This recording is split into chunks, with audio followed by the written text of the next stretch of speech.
Entonces, el día de hoy nos estaría tocando ver sistema digestivo, lo vamos a ver en su totalidad, pero hoy día vamos a ver solo la vía digestiva alta que llega hasta la altura del duodeno. Lo que continúa lo vamos a ver el próximo lunes. Entonces, como les comentaba, al principio vamos a tener una breve reseña de embriología, la cual, como les indicaba, no va a ser preguntada en las pruebas o en las preguntas que yo le envíe al profesor coordinador, sino que más bien va a ser desde cavidad oral hacia inferior. Entonces, para ir como viendo principalmente respecto al sistema digestivo, el sistema digestivo empieza su conformación promedio a la altura de la cuarta semana de gestación. Eso hablamos de, no de gestación, sino que de posfecundación, que en el fondo es muy simple, porque a veces se cambia con la fecha de la última regla y hay una diferencia de 2 semanas. Entonces, por eso generalmente se utiliza posfecundación. Entonces, tenemos principalmente a la altura de la tercera semana se empieza a formar un disco que se llama el disco trilaminar, que hablamos de un ectodermo, ¿cierto? Un mesodermo intermedio y un endodermo, que es probable que lo hayan visto en el apartado de embriología, donde hacia la superior va a quedar una cavidad que se llama amniótica e inferior el futuro saco vitelino. Una vez que se empieza a invaginar, en el fondo como a introducir parte del saco hacia el interior del embrión, como podemos ver en cada uno de estos pasos, empieza a aparecer lo que se llama el intestino anterior, medio y posterior. Y cada una de esas partes va a participar en la configuración del sistema digestivo. Entonces, como podemos ver, acá está más bien plano, no está tomando las curvaturas correspondientes de un embrión, pero acá ya empieza de alguna otra forma a desarrollarse el corazón, parte del sistema nervioso, y a medida que el sistema nervioso se va desarrollando, que va formándose, ¿cierto?, a la altura de la cabeza, empieza a empujar, por decirlo de alguna manera, el tubo cardíaco, que es el futuro corazón, hacia la región del tórax, mientras que el futuro tubo digestivo empieza ya a tomar su forma y dejar un conducto vitelino para comunicarse con este saco, que después este saco declina en el tiempo y nosotros quedamos con un intestino anterior, un intestino medio y un intestino posterior. Y cada una de esas partes va a formar parte del tubo digestivo. Entonces aquí tenemos un corte transversal de un embrión, donde vemos el dorso del embrión formando el surco neural, notocorda, que es la que da inducción a la formación de este tubo, y por abajo empezamos a ver cómo el saco vitelino empieza de alguna otra forma a participar en la formación del tubo digestivo, y queda un punto de conexión que a medida que va creciendo la pared del embrión, que después tiene que cerrar todo esto, como lo vemos en el caso C, permite dejar este tubo que es el famoso intestino. Y a la vez, este intestino va a estar envuelto por una serosa, que a futuro es el peritoneo, y tiene una conexión hacia posterior, para que esto no quede, por decirlo de alguna manera, en el aire, sino que queda fijado hacia la región posterior.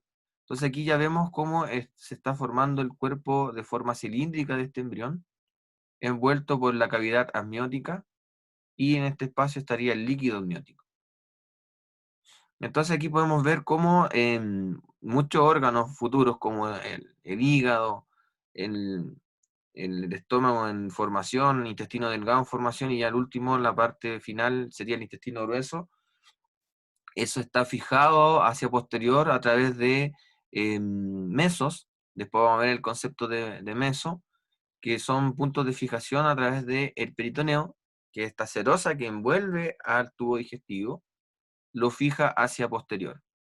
Y en cada nivel, por lo menos acá en la región del abdomen, dependiendo de cómo el peritoneo va dividiendo los distintos sectores, va saliendo una arteria en específico.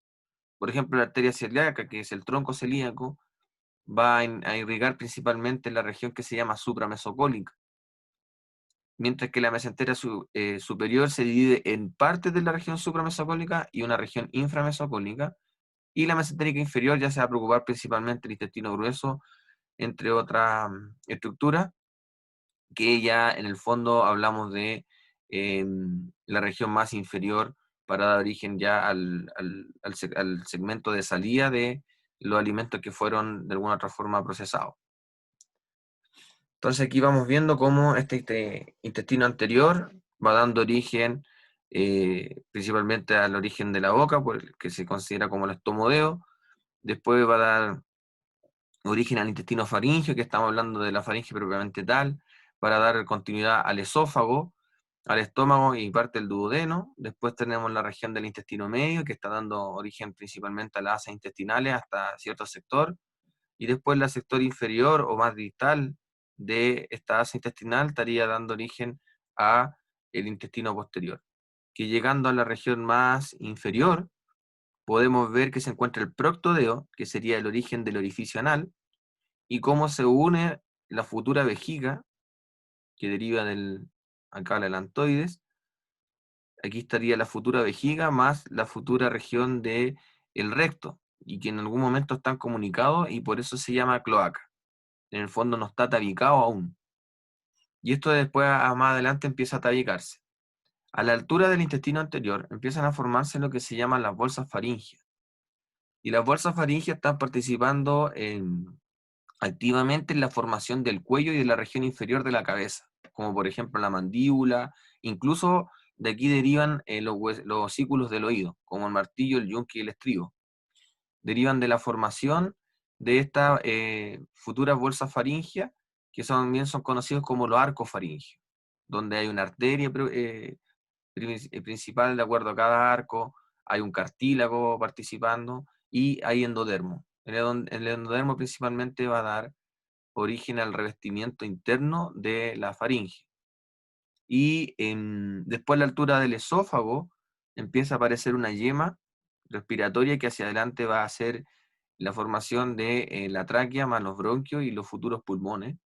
Y por posterior continúa descendiendo el esófago para después ya encontrarse con estómago, hígado, aquí tendríamos la altura del duodeno, páncreas, y ya empiezan las asas intestinales que al principio son bastante simples, pero después esto empieza a crecer más rápido y se empiezan a sobreenrollar.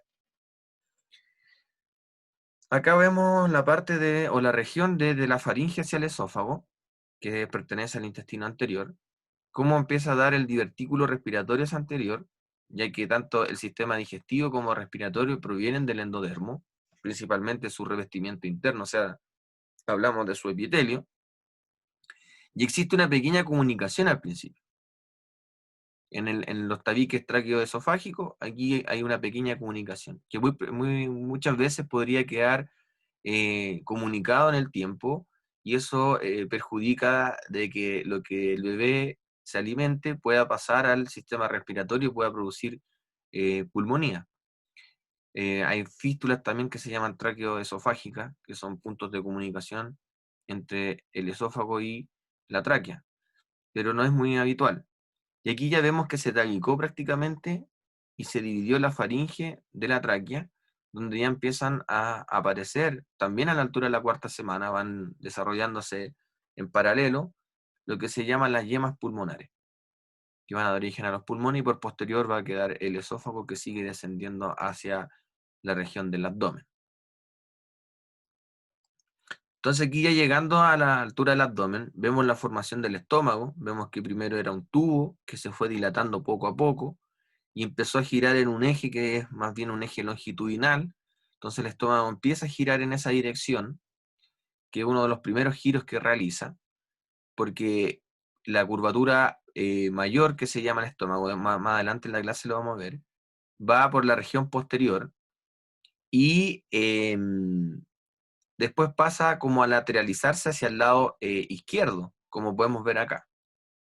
Y la curvatura menor queda como una dirección hacia el lado derecho, lo cual la curvatura menor primero estaba hacia anterior y la mayor hacia posterior. Entonces hace un giro de alrededor de unos 90 grados para quedar en esta ubicación. Una vez que queda en esta ubicación, empieza a tener otro giro el estómago, como por ejemplo la parte cefálica se va hacia podálico y la parte podálica se va hacia cefálico, para tomar una posición definitiva como la que vemos acá. Entonces aquí está como el eje de anteroposterior que permite esta torsión, que también va alrededor de los 90 grados promedio, y ahí deja la configuración completa de este estómago, que partió como un tubo, a tener la dilatación propiamente tal, ya que el tubo digestivo va desde la cavidad oral hasta la salida anal. Entonces en este sector del tubo digestivo es donde hay una abultación y se forma el estómago, dando origen principalmente a la curvatura menor y a la curvatura mayor, que vendría siendo todo esto que está hacia la región inferior de este estómago. Aquí estaría la unión con el duodeno a través del píloro, y acá habría una unión con el esófago a través del cardias. Entonces aquí vamos a ir viendo cómo el peritoneo, que envuelve a una estructura, que se vendría siendo esta especie de línea roja, que aquí estamos viendo el estómago, empieza de alguna forma a tener cambios en el tiempo y empieza a desordenarse, por decirlo de alguna manera. ¿Y eso por qué ocurre? Porque como ustedes vieron anteriormente, el estómago gira en base a dos ejes, uno anteroposterior y uno longitudinal o céfalo caudal. Entonces, como está, este estómago empieza a girar, obviamente empieza a arrastrar al peritoneo que lo envuelve y empieza a formar distintas estructuras como los omentos, que vamos a explicar después qué significa aumento, y empieza a formar una bolsa que se llama la bolsa omental. Para continuar con ello, vamos a entenderlo de la siguiente manera, que es un meso, que es un aumento y que son ligamentos, porque esas tres estructuras las vamos a, de alguna manera, las vamos a encontrar en el sistema digestivo. Cuando una estructura que es del tubo digestivo, como el estómago, por ejemplo, o el duodeno, o el, el colon, etcétera, tiene un segmento que va a unirse hacia la pared posterior, por ejemplo, acá, ¿cuál sería la pared posterior? Acá, aquí tenemos una vértebra en formación, tenemos los procesos transversos, el arco posterior, parte del proceso espinoso, acá tenemos el cuerpo y ahí estaría formándose el tubo neural. Entonces, cuando un repliegue peritoneal permite que se una una estructura hacia la pared posterior, lo vamos a llamar meso. Por eso que acá consideramos como mesogastrio, porque en algún momento este estómago tiene un punto de unión con la pared posterior. Después desaparece y pasa a ser aumento mayor y aumento menor. Pero en un principio es un meso. O sea, todo lo que tenga como prefijo meso, mesenterio, mesocolon, mesoapéndice, perdón, va a indicar que ese órgano tiene un punto de unión con la pared posterior. Cuando un repliegue peritoneal une, por ejemplo acá, a un órgano como el hígado versus otro órgano como el estómago, este repliegue peritoneal va a tener por nombre como aumento. Otras veces lo pueden pillar como epiplón. Entonces, cuando un repliegue peritoneal une a un órgano con otro órgano, de esta manera, donde a la vez aquí van a discurrir vasos sanguíneos, al igual que en el meso, y nervios para inervar la estructura como tal, va a tener por nombre aumento. Y cuando una estructura que principalmente no pertenece al tubo digestivo, como por ejemplo el vaso, el, el hígado, el páncreas, que son estructuras que son anexas al tubo digestivo y se unen a una pared, como por ejemplo la anterior u otro órgano, van a tener por nombre ligamentos. Entonces, por ejemplo, aquí podemos ver un punto de unión que existe entre el hígado y la pared anterior, que se conoce como el ligamento falciforme. Mientras que cuando un pliegue peritoneal une a una estructura con la región posterior, se va a llamar meso, en este caso un mesogastrio. Y cuando una estructura une un órgano con otro a través de este repliegue peritoneal, se conoce como aumento. Y los aumentos hay uno menor y uno mayor. Entonces aquí podemos ver también otra, otra clasificación que existe de los órganos abdominales principalmente, donde existen diferencias como los que se llaman peritonizados, que están envueltos por peritoneo, por completo, como ocurre, por ejemplo, el caso del estómago acá, o el vaso. En este caso, el páncreas todavía está peritonizado. Después vamos a ver que el páncreas deja de estar peritonizado. El hígado también está peritonizado, pero parcialmente, ya que en la parte superior y claro, supero posterior tiene un área desnuda donde no está envuelto por peritoneo, pero está semi o muy parcializada su peritonización, pero también a la vez es peritonizado, como lo es en este caso el estómago y también el vaso, están envueltos por el peritoneo. Pero hay otros órganos que siempre estuvieron detrás del peritoneo, como los riñones, por ejemplo. Aquí el peritoneo parietal pasa solamente por su cara anterior. Entonces, estos riñones que siempre estuvieron detrás del peritoneo parietal se van a llamar retroperitoneales, porque se encuentran detrás del peritoneo y siempre estuvieron detrás del peritoneo. Entonces, también se consideran retroperitoneales primarios, porque en su formación embriológica siempre estuvieron detrás del peritoneo. Aquí vemos la aorta, por ejemplo, también está detrás del peritoneo, por ende también es retroperitoneal, la vena cava, entre otras estructuras.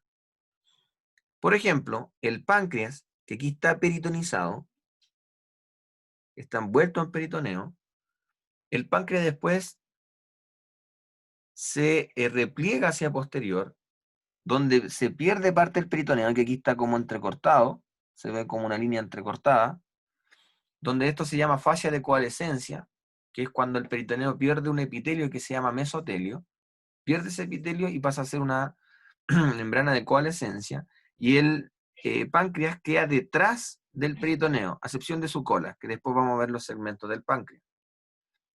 Entonces el páncreas, como queda detrás del peritoneo, también pasa a ser un órgano retroperitoneal, pero como en su formación primero estuvo peritonizado, al pasar a ser retroperitoneal pasa a ser retroperitoneal secundario, porque en algún momento estuvo peritonizado y después dejó de estarlo.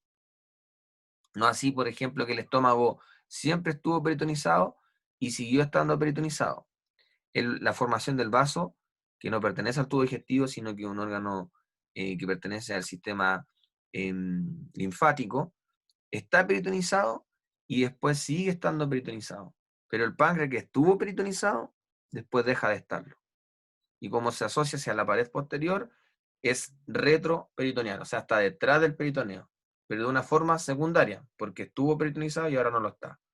En cambio, los riñones no están peritonizados y siguen no estándolo. Y como se encuentran hacia posterior, retroperitoneal primario. También vamos a encontrar órganos que son subperitoneales, que esos ya son órganos que están en la región de la pelvis, como el útero, por ejemplo, la próstata, etcétera. Esos órganos son considerados subperitoneales porque están debajo del peritoneo, en la región pélvica. Entonces, esos conceptos los podemos tomar a partir de estas dos imágenes. Aquí empezamos a ver cuando el mesogástrico dorsal se empieza de alguna otra manera a alargar y empieza a formar una bolsa que se llama la bolsa mental. Como pueden ver, el duodeno también tenía un meso, que después deja de tenerlo. Y este curvatura mayor que estaba mirando hacia posterior, una vez que giró el estómago en 90 grados, empieza a formar esta bolsa mental. Y esta bolsa mental empieza a crecer a medida que se van desarrollando también el intestino grueso y el intestino delgado, como se ve acá, formando el colon ascendente, transverso, descendente y el colon sigmoide. Esta bolsa mental empieza a crecer y llega a recubrir casi todo el intestino delgado, dando origen a lo que se llama el aumento mayor. Mientras que en la curvatura menor se mantiene también un repliegue peritoneal que conecta principalmente al duodeno con el estómago hacia el hígado, que eso se va a llamar como el aumento menor. Y en el espacio que se encuentra detrás del estómago va a llamarse lo que se llama la transcavidad de los epiplones, que lo vamos a ver en la siguiente clase el día lunes próximo. Entonces, a medida que va creciendo este aumento mayor, que es muy conocido como el delantal amarillo, porque es un verdadero delantal que surge a partir de la curvatura mayor del estómago, cubriendo parte del colon transverso y también el intestino delgado. Por ejemplo, acá también podemos identificar el mesenterio. Aquí estaría el intestino delgado, y el intestino delgado, para que se mantenga en ese lugar, tiene un punto de fijación a través del peritoneo hacia la pared posterior, conocido como mesenterio. Mientras que el colon transverso, que estaríamos hablando de este segmento, tiene también un repliegue peritoneal en este sector que se va a llamar mesocolon, como indica acá. Pero aquí el mesocolon lo indica un poco más abajo porque aquí está en formación aún. Pero una vez que ya está formado, todo este segmento va a ser mesenterio y el mesocolon lo vamos a encontrar solo a este nivel por posterior al colon transverso. Y el colon ascendente y descendente le pasa exactamente lo mismo que le pasó al páncreas. Estos dos segmentos van a ser retroperitoneales secundarios. Entonces aquí podemos ver un corte más bien sagital. Permítanme retroceder un segundo. En el fondo estaríamos haciendo un corte a este nivel y después lo miramos desde el lado, ¿cierto? Y vemos cómo el páncreas se fue hacia la región posterior para quedar detrás del peritoneo, cómo el estómago continúa estando envuelto por peritoneo y da origen a lo que se llama el lumento mayor, que es como un verdadero delantal que pende anterior a los intestinos, como el intestino delgado y grueso, donde queda una cavidad acá que se llama la bolsa mental y un espacio bastante amplio, que después, como podemos ver en la imagen B, se oblitera, o sea, se cierra. En el fondo se sella, por decirlo de alguna forma, y al sellarse permite formar el aumento mayor propiamente tal. Mientras que la bolsa mental queda más reducida, recuerden que acá la bolsa mental llegaba hasta acá abajo, acá queda más reducida y queda este espacio que se llama la transcavidad de los epiplones.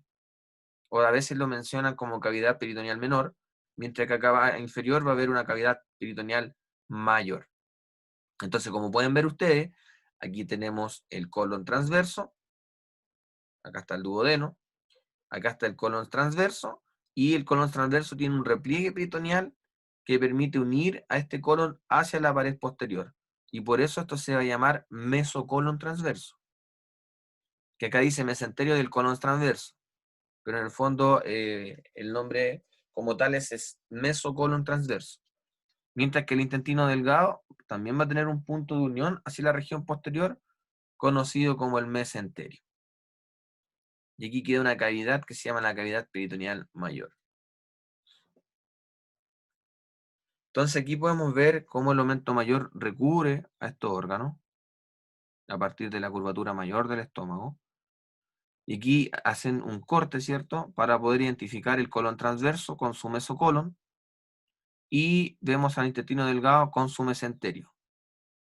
Y también vemos parte del mesocolon sigmoide que también tiene un repliegue peritoneal que permite unir hacia la región posterior. Y eso es lo que se conoce como el mesocolon sigmoide. Entonces, resumiendo o retomando, cualquier repliegue peritoneal que tome un órgano del tubo digestivo y lo una hacia la pared posterior va a tener un prefijo que se llama meso. Mesocolon transverso, mesenterio y mesocolon sigmoide, en este caso. Entonces aquí ya vemos cómo de alguna otra forma también se va formando estructuras como el hígado, que son anexas al tubo digestivo, como no son las glándulas salivales y el páncreas también. Vemos cómo la yema hepática o la primera formación o los primordios en el fondo de este hígado empiezan a formarse bajo lo que se llama el septum transverso, que es el futuro diafragma, y como pueden ver tiene una relación íntima con el corazón, porque se cree que después primero la formación de la sangre a partir del saco uterino, después pasa a ser un trabajo a partir del hígado, y tiene estrecha relación con el corazón para que la sangre que forma en su momento el hígado sea trasladada al corazón para que él la pueda distribuir a todo el sistema.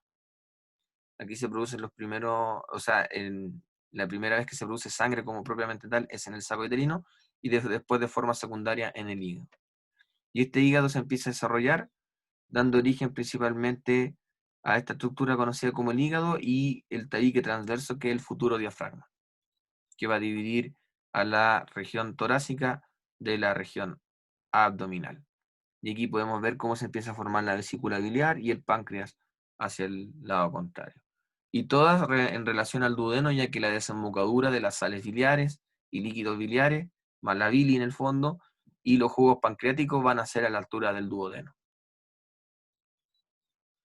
Entonces aquí seguimos viendo cómo hacia inferior se empieza a sobreenrollar el intestino tanto posterior como medio para dar origen a la asa intestinal que a futuro va a formar parte del colon como también todo el intestino delgado. Y empieza de alguna otra manera a como sobreenrollar lo que se conoce como el mesenterio, que es el punto de unión entre los intestinos y la región posterior. Entonces aquí podemos ver cómo el páncreas se va formando a partir de el duodeno, y a medida que van teniendo giros estas estructuras, el páncreas termina quedando en la región posterior, como se puede ver acá, detrás del peritoneo. Y también parte de este duodeno también queda detrás del peritoneo. También eso tiene una porción retroperitoneal secundaria, que la vamos a ver más adelante, en esta misma clase. Y ahí queda una fascia de coalescencia, que es un punto de unión que permite tener al páncreas fijado hacia la pared posterior. Entonces, en algún momento fueron peritonizados, pero después quedan retroperitoneales, y por eso se llama retroperitoneal secundario, mientras que los riñones son primarios. Bueno, aquí va más de lo mismo, pero con un acercamiento mayor. Vemos cómo las asas intestinales se han ido alargando y creciendo en el tiempo, y cómo ha ido dando origen a lo que es la región del ciego. Aquí estaría el apéndice, y empieza a formar ya lo que es el intestino grueso propiamente tal. Aún hay cloaca.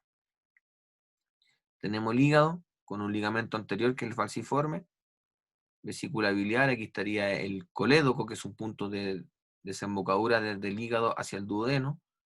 Aquí vemos el aumento menor, que es el punto de unión entre el duodeno, el estómago y el hígado, con dos ligamentos, uno hepatogástrico y otro hepatoduodenal, y hacia posterior vemos la formación ya desde el aumento mayor, que después va a caer y pender sobre estas estructuras que vemos acá. Entonces aquí vemos de alguna otra forma cómo empieza a configurarse el intestino delgado con, aquí vemos que de alguna otra forma el ciego y el apéndice están como una región más bien superior, y a medida que va creciendo el intestino empieza a alargarse el colon ascendente para tomar la ubicación o la posición habitual, dando origen al colon ascendente, transverso, descendente, colon sigmoide, después terminaríamos en recto y la región anal. El recto mide alrededor de 12 centímetros, mientras que el ano tiene una distancia, o sea, una longitud promedio de 2,5 centímetros. Entonces ya viendo la reseña embriológica, que es muy importante para entender el peritoneo y estructuras que vamos a ver más adelante, vamos a comenzar con la parte más superior del tubo digestivo, que viene siendo principalmente la cavidad oral. Y esta cavidad oral está configurada por distintas paredes. Una de las paredes va a ser la pared superior, que está dada principalmente por lo que es la región del paladar, donde hay un paladar duro y un paladar blando. El paladar duro está hecho principalmente por dos huesos. Uno es el maxilar hacia anterior, y que son pares, y otro hueso par que es el palatino, que está hacia posterior. Después vamos a ver algunas imágenes donde se grafica mejor esto.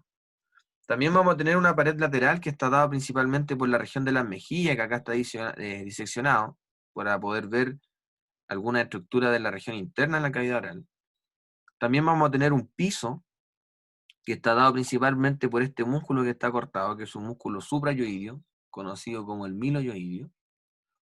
También en esa región vamos a encontrar un músculo que se llama genioideo, que también es parte de este piso de la boca. Hacia anterior vamos a tener la entrada a la cavidad oral, dada principalmente o delimitada por los labios. Y hacia posterior vamos a encontrar una región que se llama el istmo de las fauces. No se preocupen si no las logran identificar en la imagen, porque a medida que vayamos transcurriendo en la clase, las vamos a ir viendo. En la cavidad oral está depositada un órgano que se conoce como la lengua, que tiene alrededor de 17 músculos y está recubierto por un epitelio que permite obtener el sentido del gusto.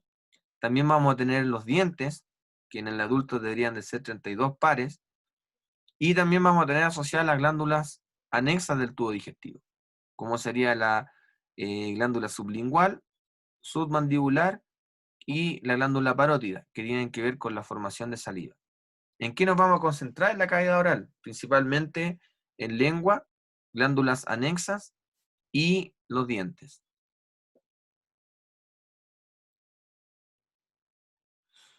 Vamos a partir mencionando esta glándula, que se encuentra muy cercana a la región del oído. Este sería el meato auditivo externo. Aquí vemos el proceso mastoides, ahí se ve la inserción del esternocleidomastoideo. Aquí vemos parte del arco cigomático, que está dado por una región del temporal más la unión del hueso cigomático. Y aquí vemos un nervio, que es el nervio facial, a través de un agujero que sale acá, que se llama el agujero estilo mastoideo, donde permite salir este nervio que va a ir a inervar principalmente los músculos de la cara, conocido como el facial. Y este nervio va a cruzar entre la glándula parótida, la cual no la inerva, pero sí la cruza. Entonces la glándula parótida, como pueden ver, está en esta región, que es la región lateral de la cabeza, conocido también como esta región como la región infratemporal, donde podemos encontrar esta glándula que a través de un conducto conocido como el conducto parotidio va a cruzar un músculo aquí en la profundidad que se llama buccinador. Y este músculo, considerado como músculo facial, al cruzarlo va a llegar a la altura de la del segundo molar. Si me permiten retroceder, aquí está el primer molar, segundo molar y el tercer molar. Entonces esta glándula va a drenar hacia la altura a través de una papila a la altura del segundo molar superior, porque recuerden que también hay molares inferiores. Y aquí va a drenar parte de la salida que esta estructura forma, conocido como la glándula parótida. A veces esta glándula se puede inflamar y se produce lo que se llama la parotiditis, que también es conocido, bueno, produce una enfermedad que se llama parotiditis y no es muy habitual hoy en día que se produzca. Es conocido también como la papera. Aquí vemos también las glándulas sublingual y submandibular.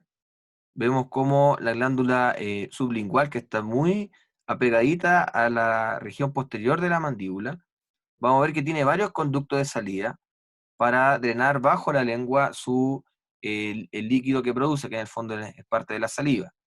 Y vamos a ver la glándula submandibular a través de un conducto, que es el conducto submandibular, para ir a drenar muy cercano a la región anterior bajo la lengua. Aquí podemos identificar el piso de la lengua, de la cavidad oral, perdón. Vemos el piso de la cavidad oral dado por este músculo, que es el músculo miloioideo y el músculo genioideo. Como dije anteriormente, íbamos de alguna forma a ir nombrando las paredes de forma más detallada a medida que iba transcurriendo la clase. Entonces aquí vemos el miloioideo y sobre él va a estar el genioideo. Esto es parte de la base o el piso de la cavidad oral, donde va a estar descansando esta glándula sublingual y en su porción más lateral vamos a encontrar la glándula submandibular.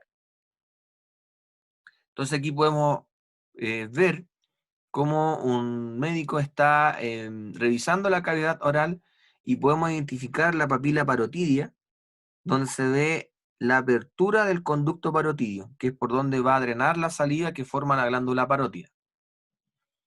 A la vez, en la región inferior podemos ver la salida, aquí en este sector donde se ve el pliegue sublingual, con la apertura de los conductos sublinguales, que es por donde va a drenar la glándula sublingual para formar la saliva.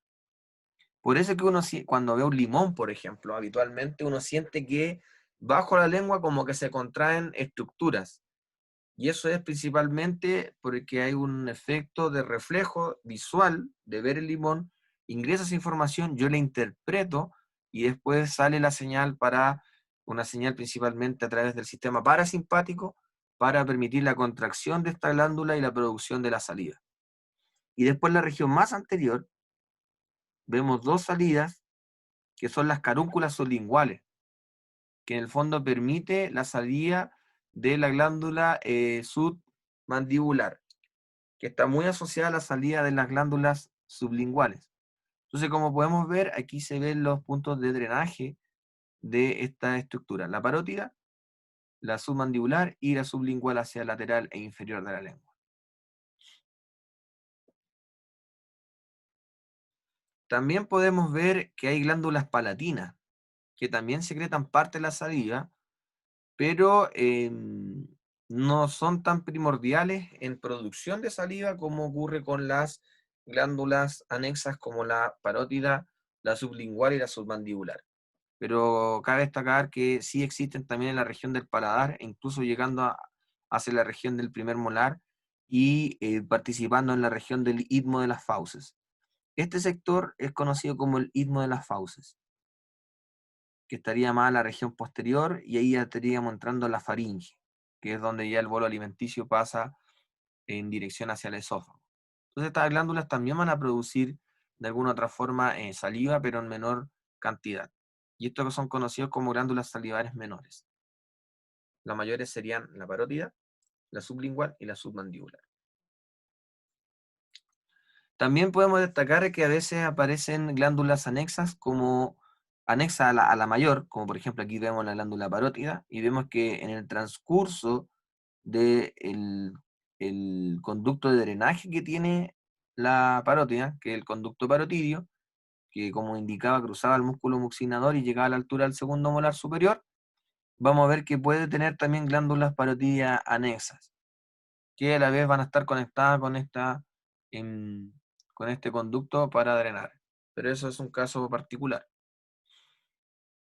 Aquí vemos otra imagen y otra disposición de las glándulas sublingual y submandibular. Aquí vemos cómo va la sublingual bajo el epitelio que cubre la región de la caída oral y cómo muestra todos los orificios para poder de alguna otra forma salir esta saliva hacia la región de la boca.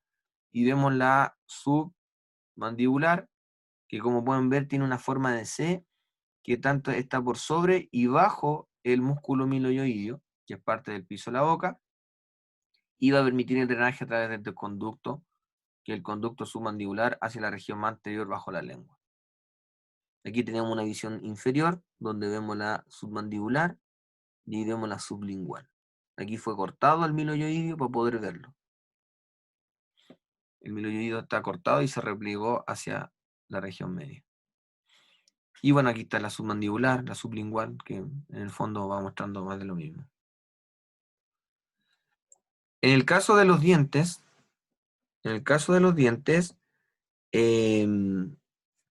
podemos ver que nosotros tenemos, a la altura de los 10 años, nosotros deberíamos tener como alrededor de 20 dientes.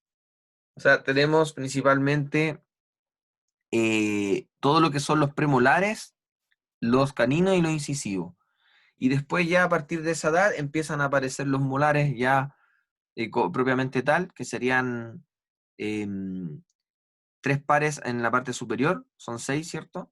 Y 3 pares en la parte inferior, que son 6 más, y ahí daríamos los 32. En la región más anterior, nosotros vamos a identificar 4 incisivos, 2 al lado derecho, 2 al lado izquierdo, tanto en la región superior como inferior. Aquí tenemos una visión superior y acá una visión inferior. Como pueden ver, los incisivos inferiores son más pequeños que los superiores. Después tenemos un diente que es conocido como canino. Tenemos 4, 2 arriba y 2 abajo. Son menos desarrollados que otros animales.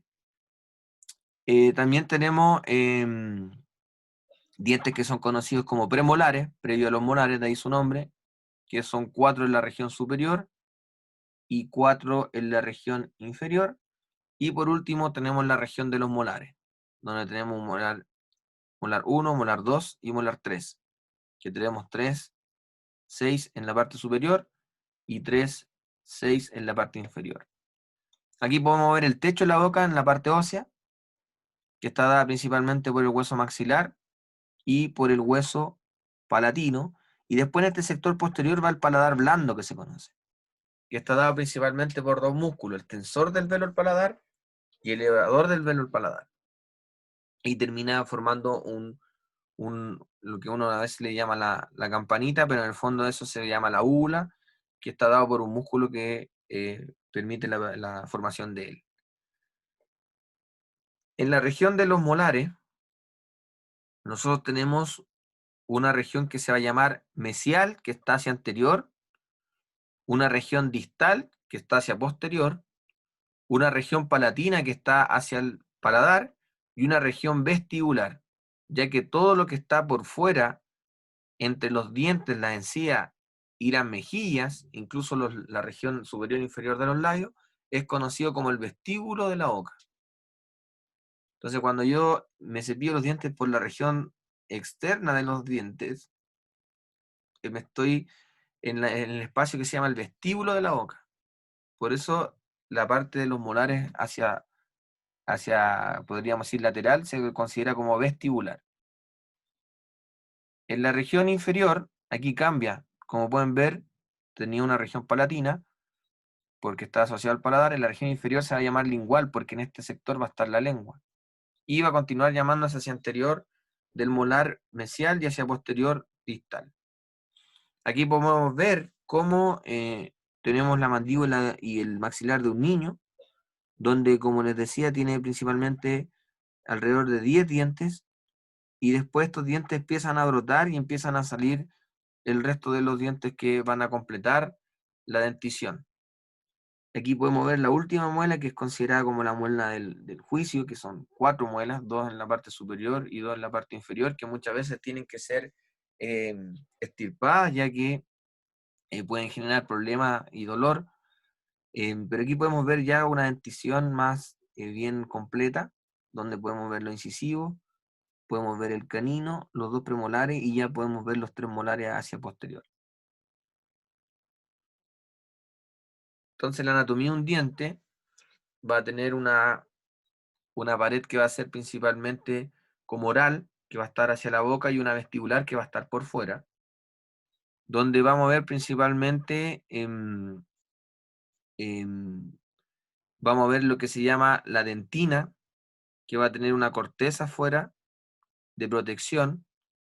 La dentina es como la región como la pulpa, o que más bien rodea la pulpa de la corona del diente, donde ya esta cavidad coronal o pulpa coronaria va a estar de alguna otra forma envolviendo a todo lo que es la irrigación del diente, como también los nervios que van a inervar el diente. Entonces esto, cuando una carie ingresa, llegando a este sector, produce bastante dolor y molestia. Entonces, ¿qué es la corona del diente? Es lo que se ve del diente. Eso es la corona del diente. Después vamos a tener una región que es conocida como el cuello, que es donde en el fondo están siendo envueltos por la región de la gingiva o la encía, a través de lo que se conoce como el margo gingival, y después vamos a encontrar como la raíz del diente, y que esta raíz va a estar unida a través de unos ligamentos que se llama periodonto, que son los ligamentos dentarios, y a la vez por esta región amarilla que se ve por fuera, es como el cemento dentario, que permite también darle fijación a este sector a el diente. Entonces el diente tiene varios puntos de fijación. Y acá podemos ver, esto es conocido como la confosis, una articulación esto. Y acá podemos ver, bueno, un diente principalmente, donde vemos la región distal y mesial, y acá distal y mesial, pero de un molar. Entonces aquí, como les decía, tenemos una región vestibular, o sea, aquí estaría la mejilla, podríamos decir, y acá está la región oral, porque acá estaríamos en la región más bien de la lengua. Aquí podemos ver la irrigación y el drenaje de los dientes. Podemos ver, no voy a dar tanto el nombre, aunque podría mencionarlo, por ejemplo, la arteria alveolar inferior y la arteria alveolar superior, como también la arteria alveolar superior anterior, ya que hay una anterior y una posterior. Es la forma en que llega la irrigación y cómo sale la irrigación a través del drenaje venoso de estos dientes. y aquí vemos la región inferior de la misma situación y forma. En cambio, en el punto de vista de la inervación de los dientes, llega principalmente en la región maxilar. La inervación es dada principalmente por el nervio trigémino en su porción maxilar, ya que tiene un nervio oftálmico, uno maxilar y uno mandibular. Y esto es desde el punto de vista sensitivo. Cuando yo tengo un daño en este sector de los dientes, la información se va a través de estos nervios, que son bueno, primero se forma un plexo, que es el plexo dental superior, para después ir tanto por los nervios alveolares que se ven acá en la región posterior, como también algunos ramos se van por el nervio infraorbitario. Y esta información llega al nervio maxilar, aquí está el ganglio del nervio trigémino, y lleva la información dolorosa hacia el sistema nervioso central, principalmente a la altura del tronco encefálico. Y en la región inferior, que es la mandíbula, ¿quién va a estar recibiendo esa información? El nervio alveolar inferior, que deriva ¿de dónde? Del nervio mandibular. Y aquí esta información sensitiva va a ser captada también por estos plexos, que son los plexos dentales inferiores, para después ir confluyendo a formar el nervio alveolar inferior, y desde ahí, cruzando ya la región del foramen oval, va a llamarse nervio mandibular, y esa información va a irse también, o se va a dirigir hacia la región del tronco encefálico, principalmente al núcleo principal del trigémino. Como pueden ver, el trigémino participa en la inervación de los dientes, y el trigémino no solo se distribuye en este sector, sino que hasta la región del vértex de la cabeza, o sea, inerva la frente, la región de la cavidad orbitaria, la región de la cavidad oral, la región de la cavidad nasal. Por ende, cuando duele un diente, se traslada el dolor a muchos sectores, y por eso es un dolor bastante molesto.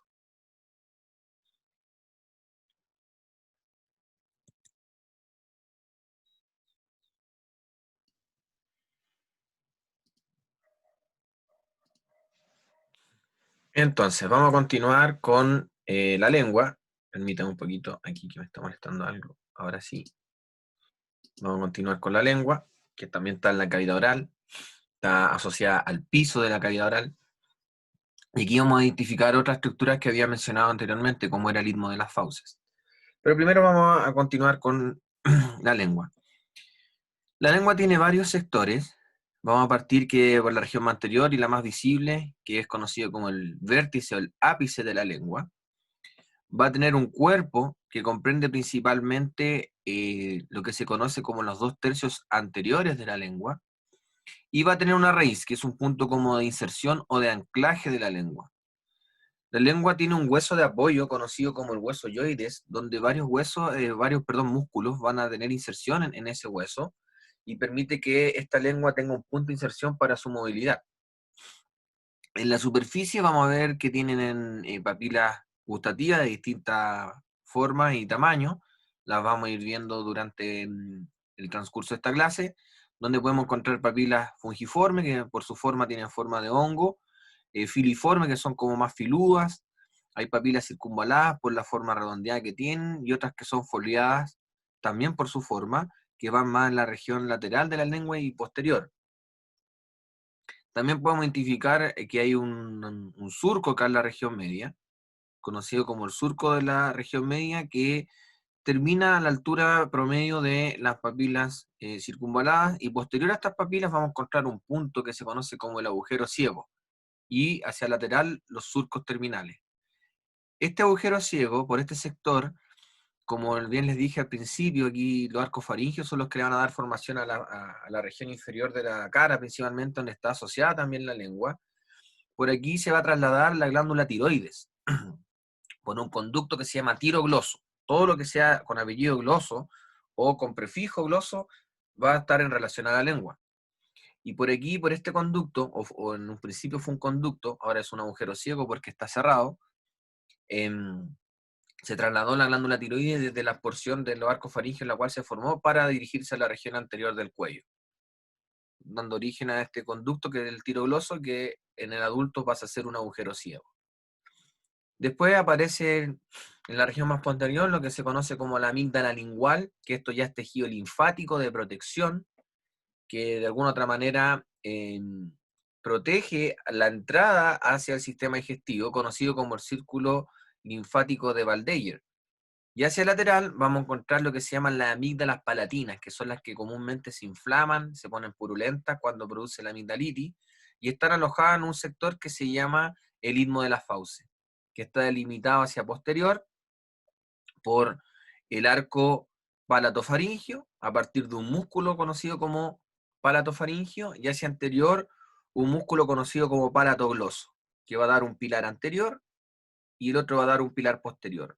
¿Cómo es fácil de identificar cuál va anterior y posterior? El palatogloso viene desde el paladar hacia la lengua, que la lengua está hacia anterior, y el palatofaringio, que también viene desde el paladar, pero va hacia la faringe, que está hacia posterior. Entonces el pilar posterior lo forma el palatofaringio y el pilar anterior lo va a formar el palatogloso. Y en ese sector, conocido como el istmo de las fauces, va a estar alojado o descansando en ese sector la amígdala palatina. También las amígdalas pueden encontrarlas en la literatura como tónsilas, para que lo tengan claro. Y al final de la lengua, en el sector de la raíz, podemos encontrar otros sectores que van a estar asociados principalmente a un cartílago elástico que pertenece principalmente a la laringe, conocido como la epiglotis, donde va a haber un pliegue epiglótico medio y dos laterales, y en ese sector va a haber una profundidad como una especie de receso que se conoce como valécula, que a veces en este sector queda algunos alimentos y es bastante molestoso. ¿Por qué? Porque cuando uno digestiona la comida en la boca para formar el bolo alimenticio, este es empujado por la lengua hacia posterior. Y el alimento pasa alrededor de este cartílago, por un receso que es conocido como el receso alimenticio o alimentario. Debería pasar por acá, pero muchas veces puede quedar alimento en este sector y eso produce bastante tos, activa el reflejo tusígeno por la molestia que causa que quede alimento en estos sectores. Entonces, haciendo un acercamiento, acá podemos encontrar principalmente, por ejemplo, la papila fungiforme, que tiene como la especie, si lo comparamos, un champiñón, ¿cierto? Tiene forma de hongo, su parte superior, de ahí su nombre. Está la filiforme, que son más bien como filudas en sus puntas, filiforme. También tenemos las circunvaladas, como pueden ver, también tienen una especie de forma de hongo, pero a la vez están siendo envueltas por una estructura redondeada a su alrededor y por la forma que es circular, tiene por nombre circunvalada. Y también podemos ver, aquí no se ven las foliadas, que las foliadas van por lateral de la lengua, y vemos allá al final de la lengua lo que es la amígdala lingual. Como pueden ver, aquí hay tejido conectivo, aquí hay epitelio, y acá en el tejido conectivo tenemos inmerso ya lo que son los folículos linfoides y algunas glándulas mucosas. Entonces esa es la diferencia entre la amígdala lingual o el sector de amígdala, que tenemos órganos linfoides de defensa, mientras que hacia anterior tenemos más bien receptores que permiten de alguna u otra forma sensar el sentido del gusto. Y aquí podemos ver una célula o un conjunto de células donde hay células de sostén, hay unas células sensoriales por ahí, hay un epitelio escamoso estratificado, que es un epitelio plano estratificado no queratinizado, la piel es queratinizada, por eso la piel tiene esa sequedad habitual, mientras que la mucosa es un epitelio también muy parecido, en este caso a la piel, pero está constantemente húmedo. De ahí viene el nombre mucosa. Siempre las mucosas van a estar húmedas. Y aquí un poro por donde ingresa una sustancia gustativa, por la cual cualquiera de estas células sensoriales puede captar esta información y transducirla después a un impulso nervioso o un potencial de acción para llevar esa información hasta el sistema nervioso central y ser interpretada como el gusto de alguno de los alimentos que nosotros ingerimos. Entonces aquí tenemos un corte sagital de la lengua, donde podemos ver algunos de los músculos asociados, como por ejemplo el geniogloso. Miren, acá está el miloioideo, que era el que formaba la base de la lengua. Acá encontramos el genioideo, que está superior a ese, pero era más delgado. Recuerden que este era más aplanado y sus fibras eran transversales, mientras que estas fibras son longitudinales, por eso el corte se ve distinto. Este se ve como, como con puntitos, mientras este de acá se ve más longitudinal. Es por la disposición de la fibra. Después, a partir de tanto del hueso yoides que le indicaba, como también parte de la mandíbula, va a dar origen a un músculo que se llama el genio gloso. Que estos son músculos extrínsecos de la lengua, porque vienen a insertarse directamente desde afuera hacia la lengua. El genio gloso es uno de los músculos que permite sacar la punta de la lengua o lápice de la lengua hacia afuera del el orificio oral. Aquí se forma un septo lingual que está dado principalmente por colágeno, como más bien tendinio, y ya empezamos a ver parte del músculo transverso, que el nombre transverso significa que va, como bien sale acá, de una forma transversal, que este es un músculo intrínseco de la lengua, y que aquí se ven los puntitos de este músculo. Esos puntitos que se ven es el músculo que está cortado de esta forma, en un plano sagital, por eso se ven los puntitos. Entonces, el genio gloso es parte de los músculos extrínsecos. Y de los músculos intrínsecos vamos a encontrar principalmente, después vamos a ver más músculos extrínsecos. El único que se puede apreciar acá principalmente es el genio gloso. Y dentro de los intrínsecos vamos a encontrar músculo longitudinal superior, van a haber músculos longitudinales inferiores, va a haber el músculo transverso de la lengua y algunos músculos verticales. Pero principalmente para el conteo de los 17 músculos que tiene la lengua se considera mucho el músculo longitudinal superior, longitudinal inferior y el músculo transversal. Y estos tres son intrínsecos de la lengua. Aquí vemos el septo lingual, aquí vemos la glándula linguales también, y también podemos ver, bueno, el músculo transverso. Ahí vemos la aponeurosis de envoltura de los músculos. Acá está la región del frenillo, o sea, está la región inferior de la lengua. Y aquí estaría el longitudinal inferior y estarían los longitudinales superiores. La lengua está inervada por 5 nervios, aunque uno dice, pero un órgano tan pequeño, tanto nervio que lo inerva. Principalmente porque la lengua tiene motilidad, que es movimiento, la lengua tiene sensorialidad, que es la capacidad de sentir el gusto, y tiene sensibilidad, que es la capacidad de sentir presión, estiramiento, dolor, calor, o en el fondo temperatura, etc. Los 2/3 anteriores de la lengua está inervada principalmente por 2 nervios. O sea, más que 2 nervios en el fondo, quiero dar, para explicarlo mejor, está inervado por el nervio lingual, que lleva fibras que participan en 2 nervios craneales. Eso es lo que quiero decir. Por ejemplo, cuanto al gusto, en el tercio anterior de la lengua, perdón, los 2/3 anteriores de la lengua, está siendo sensado principalmente por el nervio facial. El nervio facial nos permite degustar en los 2/3 anteriores de la lengua. Y para sentir el dolor de este sector, está inervado por el nervio trigémino. O sea, cuando yo me muerdo la lengua o me daño la lengua, el que lleva la información dolorosa va a ser el trigémino. Pero si yo coloco una sustancia gustativa en la lengua, el que la va a captar en este sector va a ser el facial. Después la región media de la lengua, o sea, en el tercio posterior, pero en ese tercio posterior, en la región más anterior, va a estar participando principalmente el nervio glosofaríngeo, que también va a degustar, también va a sentir la sensación del gusto. Y ya en la región de la laringe y la parte más posterior de la raíz de la lengua, va a estar participando el nervio vago.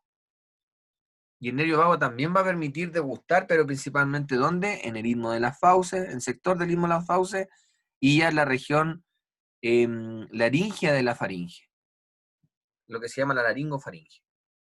Que aquí van a estar, el gusto más sensible es lo amargo.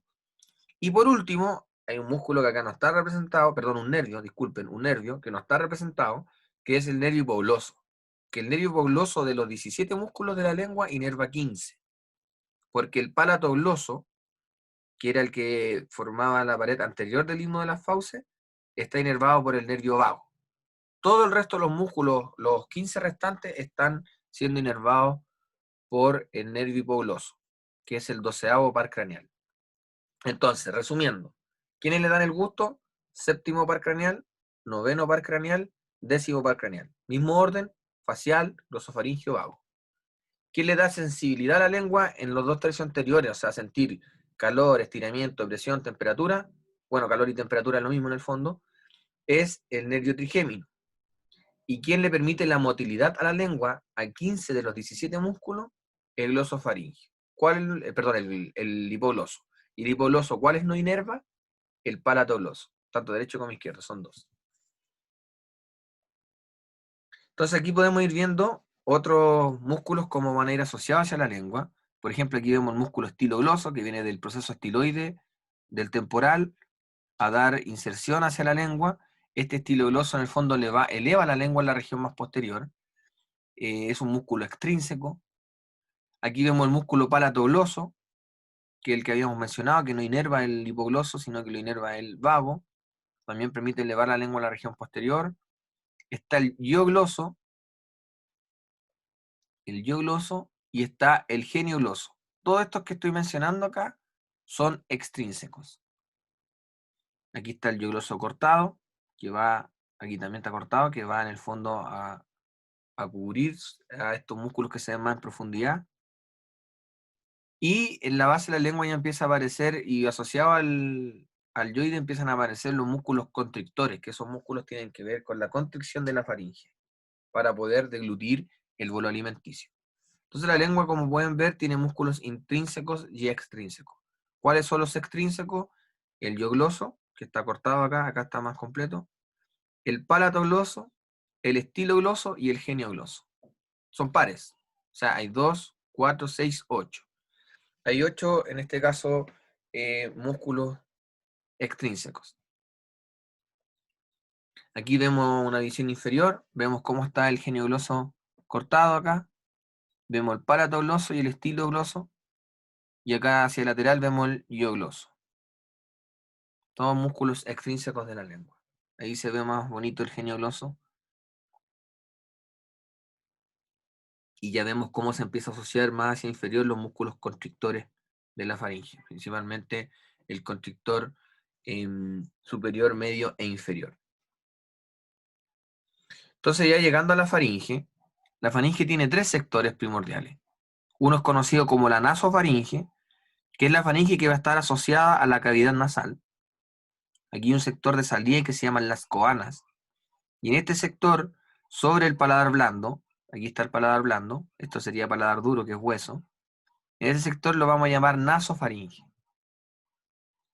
En la región más bien media, que es la región que tiene comunicación con la cavidad oral propiamente tal, esta región se va a llamar orofaringe, porque viene de cavidad oral. A veces la mencionaban como bucofaringe, pero hoy en día la mencionamos como orofaringe, que está entre el paladar blando y la epiglotis. En ese sector, también el istmo de la fauce hacia lateral es lo que se conoce como la orofaringe.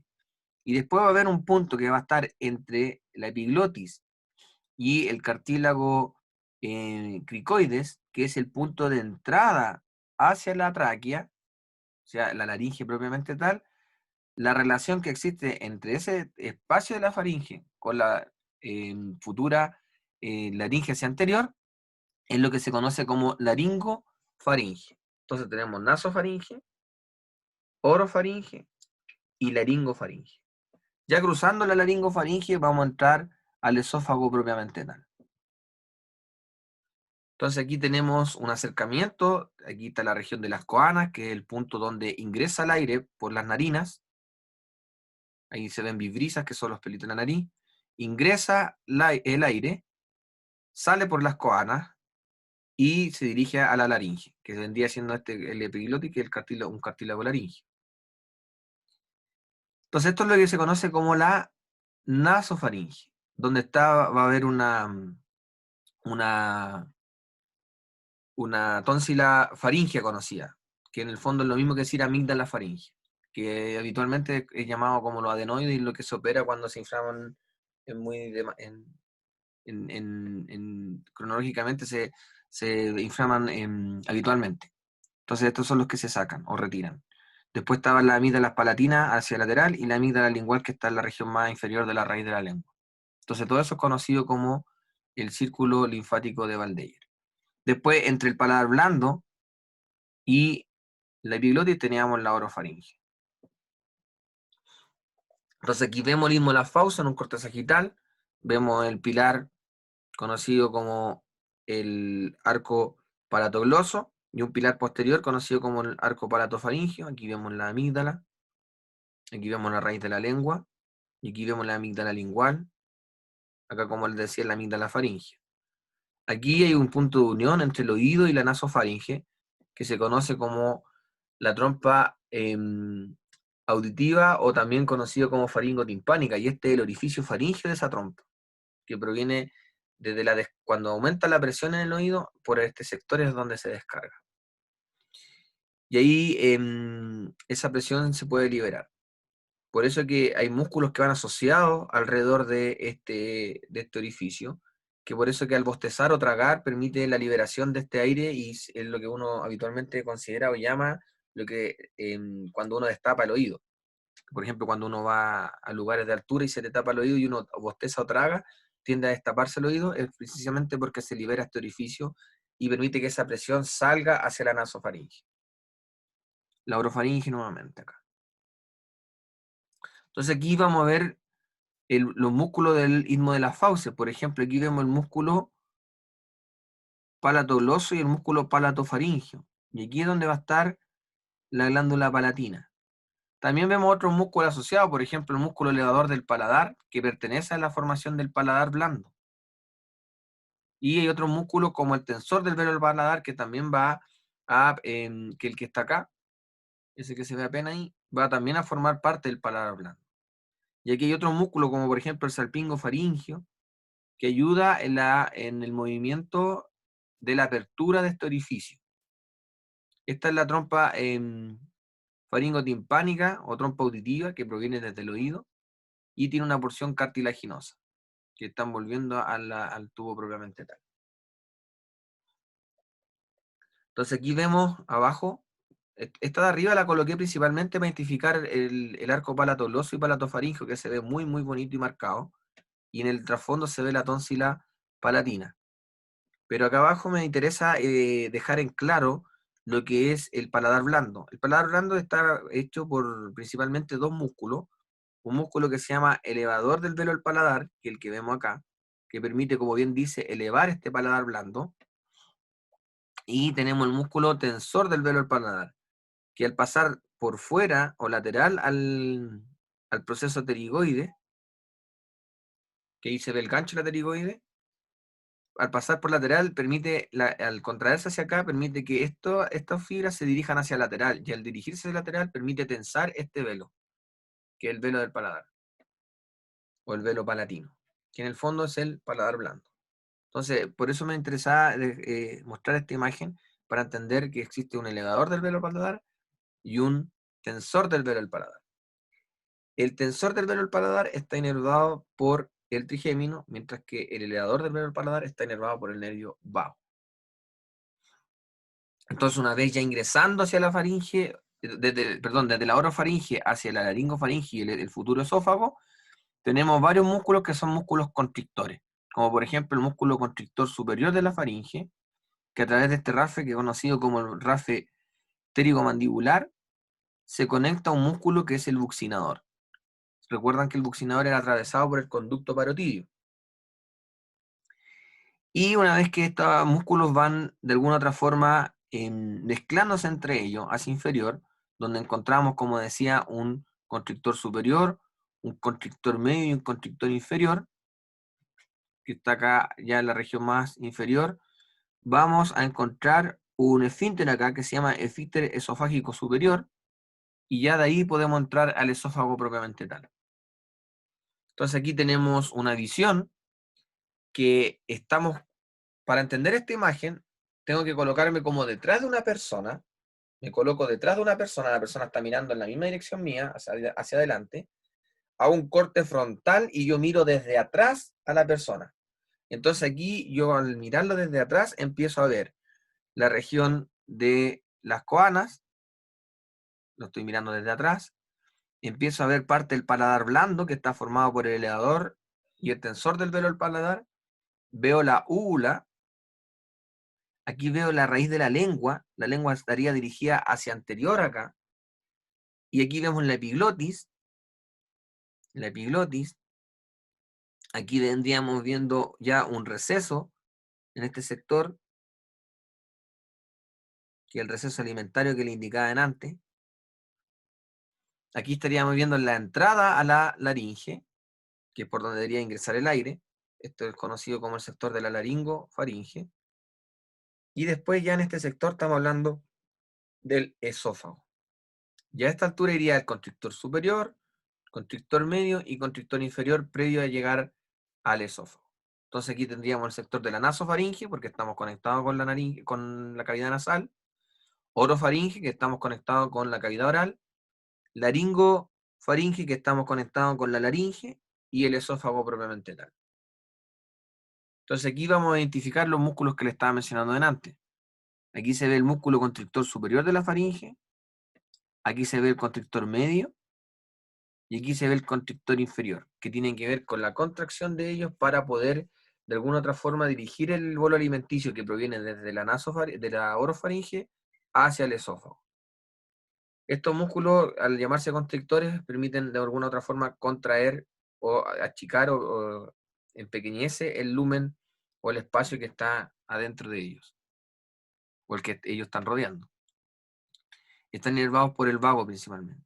Y después llegamos al esófago, que tiene un músculo longitudinal que es más externo y uno circular que es interno. Eso lo vamos a ir viendo más adelante en otras imágenes. Acá vemos el constrictor superior, cómo va unido con el buco, con el buccinador, a través de un rafe, que es el ténico mandibular. Y aquí ya vamos viendo el, el constrictor medio en este sector y el constrictor inferior. Estos tres músculos van a permitir ayudar en la deglución.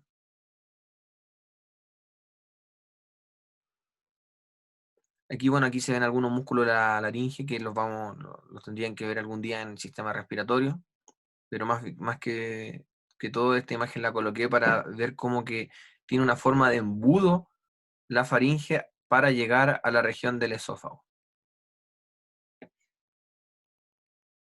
Entonces, ya hablando de esófago, el esófago es una estructura que tiene una longitud promedio de unos 25 centímetros, que en su tercio superior, la región más superior que pertenece o está en el fondo asociada o llegando a la faringe, es un tercio que va a estar controlado por músculo esquelético, o sea, yo lo puedo controlar conscientemente, mientras que los dos tercios inferiores ya es músculo liso, y ahí una vez atravesando esa barrera ya para devolverle el alimento tendría que generar un reflejo nauseoso, que en el fondo es cuando uno se estimula con los dedos, por ejemplo, la faringe, y produce el reflejo del vómito. Pero de lo contrario, el alimento va a seguir avanzando, porque empieza ya movimientos peristálticos que permiten que avance el alimento a través de este esófago. El esófago es un órgano, como decía, tubular, que mide promedio 25 centímetros, tiene una región cervical, tiene una región torácica y también tiene una porción abdominal, tiene 3 porciones. Y también va a tener cierto estrechamiento. Uno de los primeros que tiene a la entrada del esófago, otro está a la altura más o menos de la arteria aorta, por este sector, y otro va a estar una vez cruzando el esófago, el diafragma. También tiene un estrechamiento. Estrechamiento significa que su lumen o su diámetro disminuye. Como pueden ver, va bajando acompañado de un nervio que se llama el nervio vago, que lo inerva y permite su motilidad. Va a estar asociado también al mediastino superior y también al mediastino inferior, en la región posterior, o sea, pegadito principalmente hacia la columna vertebral. Por anterior va a tener relación en un segmento con la tráquea, principalmente la tráquea se dirige desde C6 a T4, vértebras, y también va a tener hacia lateral, en la región izquierda, va a tener relación con la aorta, mientras que hacia el lado derecho va a tener relación con la cava superior, y, pero estrechamente no tiene relación con la cava superior propiamente tal, pero sí con la vena ácido. Y la cava inferior no tiene relación con él, ya que la cava inferior sale mucho más hacia el lado derecho y el esófago después se dirige hacia el lado izquierdo, hasta llegar al estómago. El esófago, por exterior va a tener una túnica que se llama túnica adventicia, que es un tejido conectivo que permite dar la fijación de este órgano en el sector donde se encuentra. Va a tener una estrecha relación con la tráquea, como pueden ver, a través de unas membranas que son fibroelásticas, que permiten unir al esófago con la tráquea, propiamente tal. Y va a tener después dos capas musculares. Una capa muscular externa, que es conocida como la capa longitudinal, ya que sus fibras se ven direccionadas desde superior e inferior de forma longitudinal. Y otra capa que va a ser más profunda y que va a ser circular. Una capa que va a tener fibras circulares. Por ende, se puede encontrar en esta dirección y también se puede encontrar en esta dirección. Una vez llegando al estómago, va a formarse previo a la llegada al estómago un pequeño esfínter que se llama el esfínter esofágico inferior. Y como pueden ver, el epitelio, que en el fondo es la mucosa esofágica, va a cambiar drásticamente entre el esófago y el estómago. Y aquí un punto importante en cuanto a clínica. Como pueden ver, acá hay un epitelio que es estratificado, no queratinizado, una mucosa, y después cambia un epitelio cilíndrico, que es el que pertenece al estómago y en el fondo está preparado para la acidez. Y aquí se forma una línea en zigzag, o conocido como línea Z, donde la mucosa cambia de conformación. Entonces, por eso que cuando la acidez del estómago asciende hacia el esófago, estas células no están adecuadas para la acidez. Y eso permite que estas células cambien su configuración y podrían en algún momento generar lo que se llama una hernia deslizante, donde incluso sale parte del estómago hacia el tórax y a futuro un cáncer, por la sobreestimulación de la acidez que reciben la mucosa esofágica. Y después ya llegamos a la región del cardias, que es la entrada al estómago, y el cardias ya pertenece al estómago, ya no es esófago, y es importante destacar que el cardias no es un esfínter, muchas veces en la literatura aparece como un esfínter, pero no lo es más bien el efecto que hace es un efecto valvular. Las válvulas para funcionar principalmente necesitan una presión, y la presión que la ejerce el peristaltismo del esófago, una vez que presiona esta válvula, pasa la comida y permite regular el paso, pero de forma valvular. En cambio, los esfínteres dependen de un impulso, más bien un potencial de acción que permita movilizar a la musculatura que forma el esfínter. Entonces el esfínter es mucho más regulatorio que la válvula, porque la válvula principalmente lo que hace es que pase algo pero no se devuelva. Eso es lo que hace una válvula. Mientras el esfínter también regula lo mismo, pero a la vez, aunque haya mucha presión, no necesariamente el esfínter se va a abrir. En cambio, la válvula, al sentir un periodo umbral de presión, ya la válvula va a abrir y va a pasar sí o sí el alimento o lo que tenga que pasar. Bueno, aquí vemos la topografía del abdomen, es como jugar al gato. Tenemos líneas que van a ir verticales y otras horizontales. Aquí vemos a qué pertenece cada línea. Más allá de dar los nombres de la línea, me interesa saber que se divide en 9 cuadrantes. Un cuadrante superior derecho, uno superior que está en la región media y uno izquierdo, conocido como hipocondrio derecho, región epigástrica e hipocondrio izquierdo. En la región media vamos a encontrar que se divide en una región lumbar derecha, en una región umbilical, una región lumbar izquierda, y después vamos a encontrar la región inguinal derecha, la región hipogástrica y la región inguinal izquierda. Entonces, esta topografía abdominal ocurre o se estableció de esa forma para identificar en qué sector hay dolores, molestias u otro tipo de sensaciones que genere la persona en la clínica. Por ejemplo, si una persona dice, ¿sabe qué? Me duele este sector y he tenido vómito, etcétera, es muy probable que si tiene afectado este sector sea, por ejemplo, vesícula biliar o el mismo hígado. O, no sé, por ejemplo, le duele la región inguinal derecha, y ahí está alojado el apéndice. Entonces, cuando uno escribe en la clínica, le coloca dolor en la región inguinal derecha, probabilidad de apendicitis. Entonces, es la forma de comunicación que tenemos con otros profesionales de acuerdo a la proyección de los órganos en estos cuadrantes. Y esto es importante de alguna otra forma saberlo, ya que podemos ver en qué sector se están encontrando distintos órganos que pertenecen a la región abdominal. Entonces vamos a partir con la región supramesocólica, especialmente el estómago, Como podemos ver, el estómago tiene distintas porciones. Tiene una porción conocida como cardíaca, que es el punto de unión entre el esófago abdominal y el estómago. Va a tener un fundus, que es donde, por ejemplo, se acumulan los gases. Cuando uno come y traga mucho aire, em, aquí se acumulan los gases y esos son los que después suben y salen como un eructo. Tenemos el cuerpo, el estómago propiamente tal, que es este sector más medio, y después tenemos una región que se llama la porción pilórica del estómago, que está dividido en dos sectores. En un antro pilórico, que es más bien triangular, y que su vértice se encuentra en la escotadura incisiva angular, que es como un triángulo equilátero, y va a tener un conducto pilórico, que termina finalizando en un esfínter conocido como el píloro. Entonces, también va a tener otras regiones que van a bordear por el exterior, que va a ser como la curvatura menor y también la curvatura mayor. Y aquí va a haber una escotadura que se llama la escotadura cardíaca. Y todos estos nombres de cardias o cardíaco se refiere a la relación que existe con el corazón hacia arriba. ¿Limitado por quién? Por el diafragma, el músculo respiratorio principal que tenemos nosotros los seres humanos y bueno, los animales cuadrúpedos igual. Otro detalle importante es verificar que lo que vimos al principio en el desarrollo embrionario como el aumento mayor está insertado en prácticamente toda la curvatura mayor y desciende sobre el colon transverso para recubrirlo. Esto es lo que se conoce como el aumento mayor, que en otros casos se llaman epiplón, pero generalmente uno ocupa el término aumento.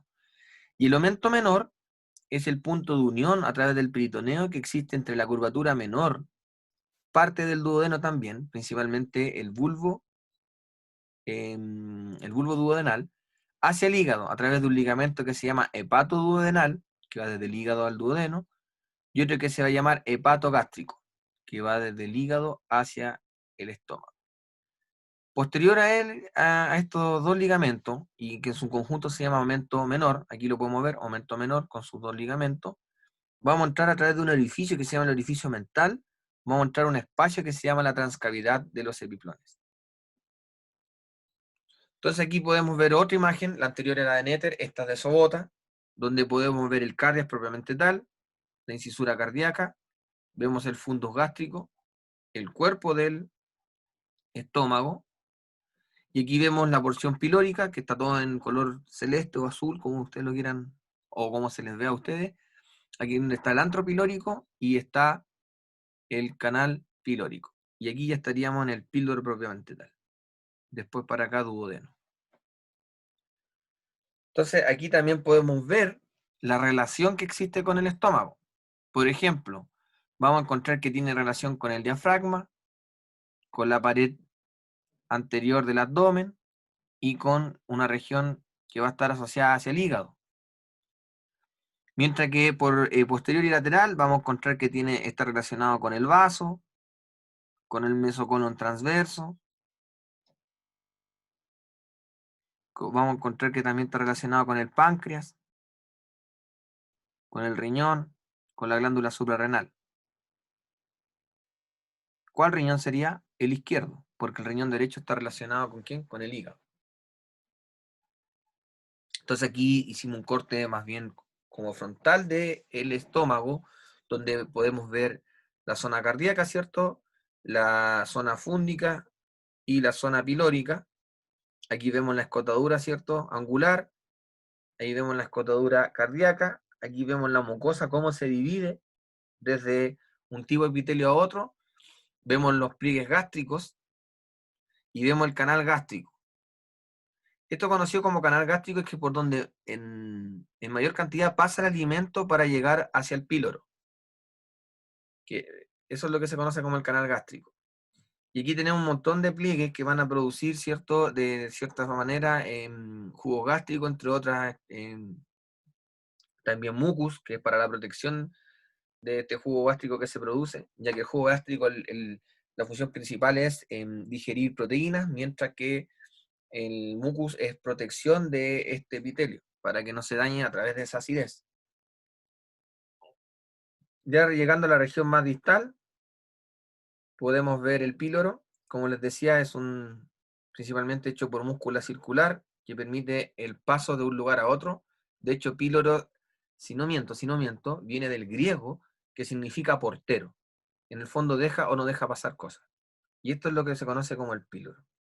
Ya después llegamos a la primera porción del duodeno, conocido como el bulbo duodenal, en la primera porción del duodeno, y después descendimos a la segunda porción. Entonces el estómago es importante destacar varias cosas, principalmente en el ámbito muscular. Generalmente todo el tubo digestivo por exterior tiene fibras longitudinales y por interior tiene las circulares.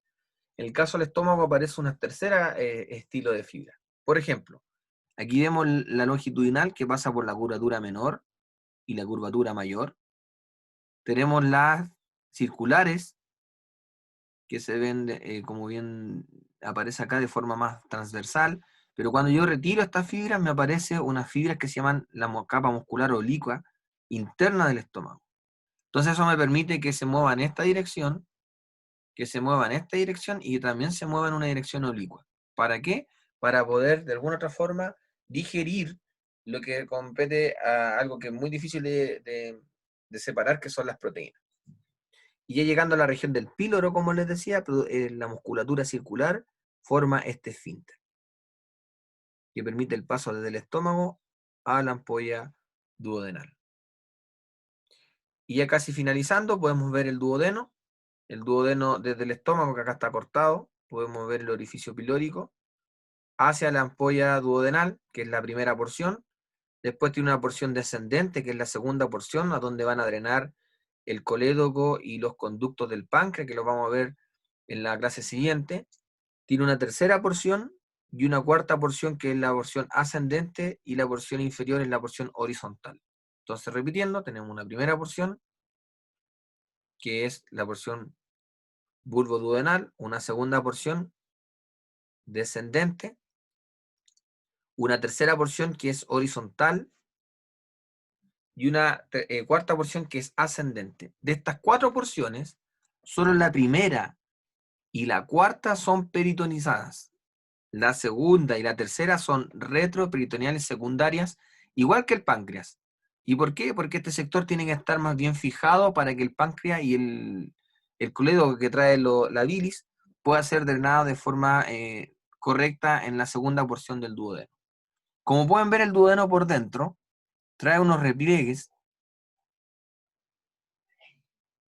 ¿Lo pueden ver estos pliegues? Que son pliegues circulares. Ese es el nombre de esos pliegues, pero como ven, la primera porción no tiene pliegues, es más bien lisa. Todo el resto de las porciones tiene estos pliegues circulares, conocidos antiguamente como las válvulas de Kerkin. Y después llega una flexura que se llama duodeno yeyunal, que continúa a partir de este sector a formar el yeyuno, que ya eso también es parte del intestino delgado. El duodeno mide alrededor también de 12 centímetros y se llama duodeno porque si yo tomo, bueno, nosotros tenemos 10 dedos en la mano, pero si le sumo 2 dedos más, sería más o menos de esa longitud. Por eso se llama duodeno, 12 dedos. Y como todo el resto del tubo digestivo, a excepción del estómago, va a tener una musculatura longitudinal externa y una circular interna. Y en la submucosa vamos a encontrar varias glándulas que se llaman glándulas duodenales de Branner, que permiten secretar de alguna otra forma mucus principalmente hacia el lumen del duodeno.